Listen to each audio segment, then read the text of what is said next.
Five Nights at Freddy's Security Breach is the most convoluted, annoying mess of a game to ever exist. A game so horribly broken that the game breaks you. An existential nightmare that isn't scary, but it makes you fear death because you have to play it again. Last night I went through my third night of streaming Security Breach. Security Breach is a brutal and annoying game. It has no autosaves, no map markers, and no fucking compass. But despite all of its many flaws, it's really fun. I actually love how campy it is, how much it's held together with duct tape. It is the perfect example of something so bad it's good. It is the Room of video games, and I love it. Scott Cawthon recently had his second interview ever, and he mentioned that Security Breach was so messy because he told the developers to place things in the game, but he didn't explain why. So they put these pieces together and tried to make their story. And because of that, there were a lot of things that kept changing behind the scenes, and many people didn't like the way things were handled. So I'm going to try and cobble together a story from this messy, miscommunicated, COVID-derailed design disaster. So this is Gregory and the Robot Factory. Hidden in a secret room, a room that only exists in Gregory's mind, is a wall with a code. A code that, when understood, is a plan written like a poem. No one knows who wrote it, why they wrote it, or why this room is unlocked by taking pictures of cardboard cutouts and summoning a small magic door. But when you read the code, when you crack it and break it, this is what it reads. Break and mend. I built the breath. They hunt now. Drawn to life.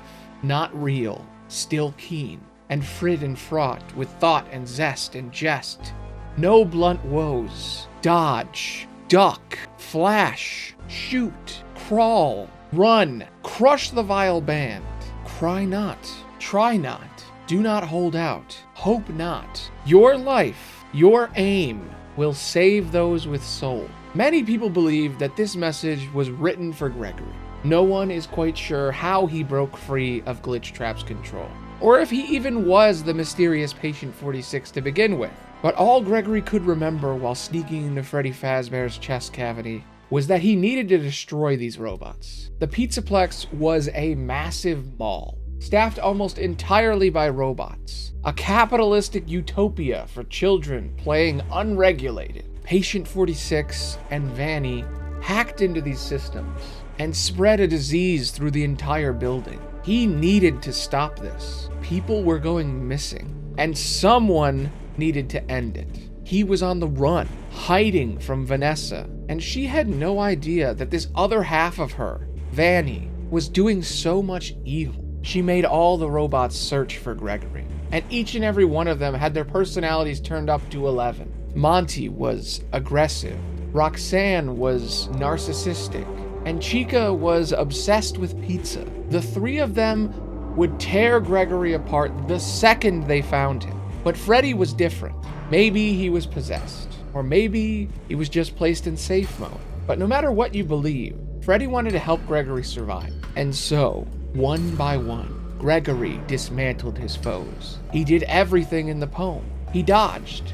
He ducked. Flashed his camera. Shot his phaser blaster. He crawled. He ran.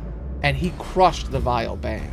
He took a part of each of them and added them to Freddie. Freddie's voice could stun his enemies and overload doors. His eyes could see through walls. And his claws could break through any door in their way.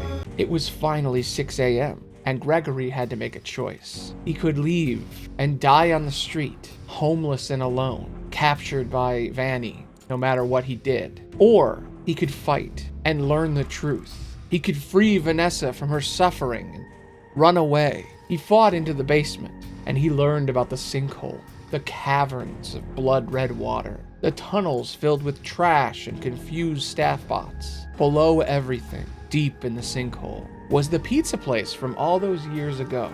Was the tragedy real? Was there really a zombie that burned everything down? Were there kids possessing robots? Or was this place something else? He didn't know. No one knew for sure. But something was down there. Vanny had built a body for her master, a skeletal robot with claws for hands. But before it could kill them and escape, something rose from the dark. A mangled mess of long-lost tech, a tangle of broken wire and loose bodies. Robots abandoned and stolen long ago. The mangle devoured Glitchtrap's new body whole, and Freddie and Gregory escaped. Some say Vanessa was set free. No one knows if any of the story is true. No one knows what endings truly happen. But one thing is true. The Pizzaplex was destroyed. It was now nothing but a ruin. Next week, we will learn about a girl named Cassie and how she delved the depths of the ruined wasteland and unleashed a great evil. Anyway, I'm Aloni the Bard, and I am exhausted. Thanks for watching. Thanks for listening. Bye. Whew, man, I streamed for way too long last night. For the last 3 days, I've been getting used to streaming again, and last night, I had the time of my life. It's easy to get lost in whether or not you're a success, and I'm definitely not a success. But it was really nice talking about media and lore with everyone that showed up. If you want to come on by and watch me suffer for the rest of the month, I am streaming until the end of Halloween. If you want to come by, twitch.tv/AloniTheBard, I'll be there. Anyway, if you liked this video, here's a video from last year about William Afton. And here's something YouTube thinks you would like. I hope you like this new style. I wanted to do it in my last video, but I didn't have time. I will see you loners later. Bye.